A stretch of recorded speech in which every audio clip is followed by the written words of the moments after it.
Le mal de tête. Ça se soigne souvent comme cela. Un peu de paracétamol et ça va mieux. Une molécule présente dans des médicaments très connus. Il s'achète dans les pharmacies librement, sans le moindre avis médical. A priori, un médicament qui fait du bien, sauf que parfois, ça dérape. Exemple, Nacera. Il y a 1 an, elle a failli mourir. Bonjour, j'aimerais une boîte de Dafalgan. Juste à cause de cela, une petite boîte de Dafalgan, pour soigner une simple grippe.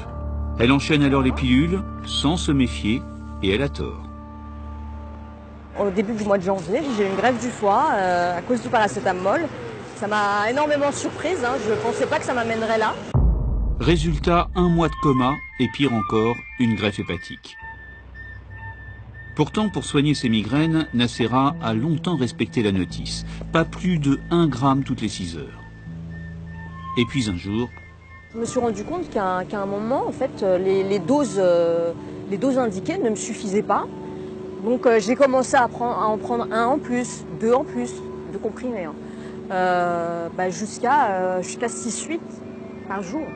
6 à 8 grammes par jour, presque une habitude. Mais trop, c'est trop. Et en janvier, elle est hospitalisée pour une hépatite aiguë. Le paracétamol, un poison, jamais elle ne s'en serait doutée. C'est un médicament qu'on trouve en vente libre. On n'a pas besoin d'ordonnance pour s'en procurer. Et on voit des pubs à la télévision qui vantent les mérites du paracétamol. Et je ne pensais pas que le paracétamol aurait des conséquences aussi graves sur ma santé, sur ma vie même. Parce que voilà, c'était une question de vie ou de mort. Pour bien comprendre, regardez ce schéma. Dans le foie, le paracétamol produit un poison. Rien de grave car à petite dose, le foie l'élimine. Mais si on en prend trop, le poison prend alors le dessus et le foie se détruit. Bizarrement, le cas de Nacera n'a rien d'exceptionnel. Cet hôpital reçoit des malades en surdosage chaque semaine. Bonjour. Bonjour. Alors comment ça va depuis la dernière fois? Ça peut aller, ça va. Vous êtes en forme? Oui, enfin, j'ai pas très bien... Pour ce docteur, le phénomène serait même en augmentation. Il y a 15 ans, les intoxications par paracétamol, c'était essentiellement des intoxications volontaires, dans un but d'appel, etc. Et actuellement, en France, mais comme dans d'autres pays, en particulier aux États-Unis, on a fait le constat que dans 50% des cas, les intoxications au paracétamol graves avec des insuffisances hépatiques sont liées non pas à une intoxication volontaire par le patient, mais à une intoxication accidentelle, c'est-à-dire une automédication. En France, l'intoxication au paracétamol, ce sont des dizaines de milliers d'hospitalisations chaque année. Mais combien exactement?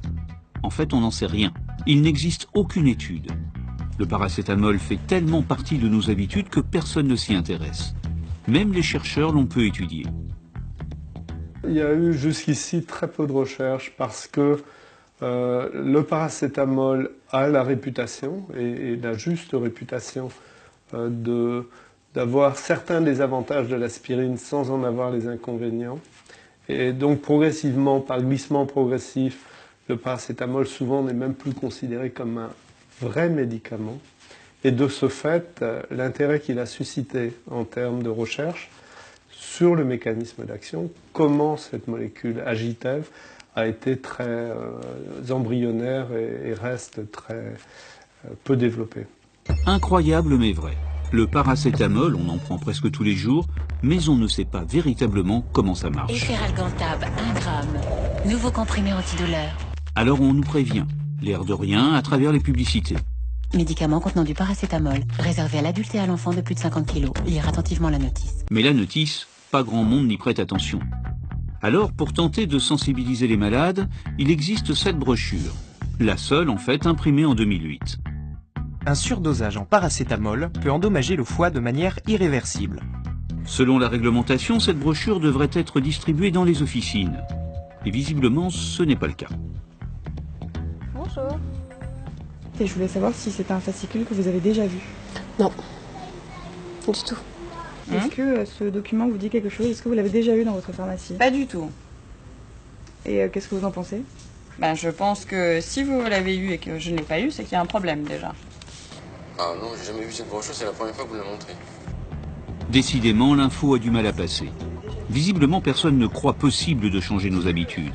Même en haut de la pyramide, on estime qu'une simple brochure n'y arrivera pas. Il faut entendre la critique, il y a sûrement des choses à améliorer, ça j'en suis persuadé. Mais le fait de donner ou pas une notice expliquant le paracétamol, est-ce que ça va empêcher tous ces cas d'intoxication? Honnêtement, pour moi, c'est comme les notices de médicaments, les gens ne feront pas attention. Les gens peut-être, mais vous serez prévenus. Alors surtout, ne dépassez pas les 4 grammes de paracétamol par jour.